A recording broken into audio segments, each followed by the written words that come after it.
A UN resolution to grant Palestine additional rights and privileges was approved by the General Assembly Friday. That measure also calls on the UN to reconsider Palestine's bid for membership. The U.S., Israel, and 7 other countries oppose the measure. The UN Relief and Works Agency tells CBS News that there are only 3 days' worth of food supply remaining in their stockpiles in Gaza. Well, the United Nations says more than 100,000 Palestinians have fled Rafah over the past few days due to increased Israeli bombardment. For more on the state of the war and the U.S. response, we're joined by CBS News national security contributor Sam Vinograd. So, Sam, the U.S. and Israel have been at odds, really, over policy stances towards Rafah for a while now. Has either side budged? Well, the U.S. administration has for weeks indicated its opposition to a large-scale ground operation in Rafah and the forcible displacement of Palestinian civilians.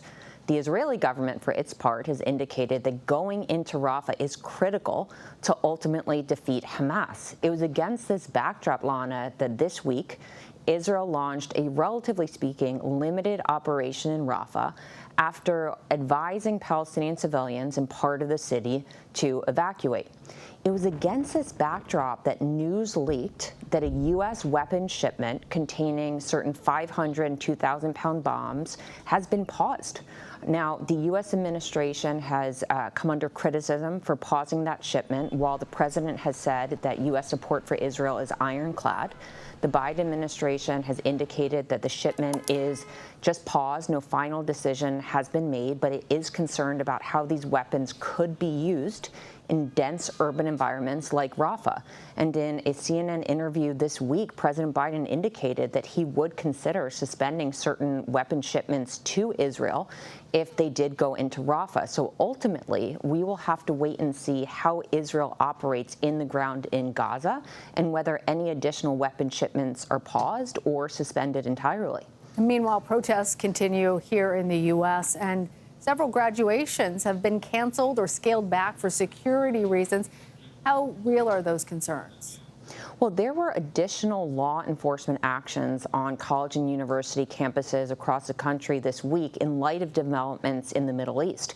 Here in D.C., the Metropolitan Police Department, after frankly intense scrutiny from lawmakers, did move in to dismantle an encampment on the George Washington University campus. They made about 33 arrests originally, including arresting 6 individuals for assaulting police officers. They had to return to campus later in the week and made an additional arrest. Law enforcement action was taken at other campuses, including the University of Pennsylvania, University of Arizona, and MIT. From a commencement ceremony perspective, certain ceremonies have been canceled entirely. Columbia University canceled their main commencement ceremony, and invitations to certain speakers have been suspended. The University of Vermont and Xavier University in Louisiana suspended invitations to the U.S. ambassador to the UN, Linda Thomas-Greenfield. I will note that President Biden this week, as part of his public-facing comments on the U.S. Holocaust Days of Remembrance, did indicate additional measures his administration is taking to protect Jewish students on campus, but we'll have to wait and see how this plays out, including as campuses head into summer holidays. Yeah. Well, Sam, I want to talk about Russia in the time that we have left, because an American soldier has been detained there. What more can you tell us about him and Russia's history of detaining U.S. citizens? Well, Putin has a long history of using U.S. citizens as bargaining chips. And, Lana, that's why the State Department has advised for some time that U.S. citizens just should not travel to Russia. A U.S. soldier traveled to Russia without authorization from the Pentagon and was detained there on suspicion of theft. A district court in Russia indicated that he'll be detained for 2 months, but frankly, courts in Russia can't be trusted. They don't operate as arms of the law. They're really Putin's personal playthings.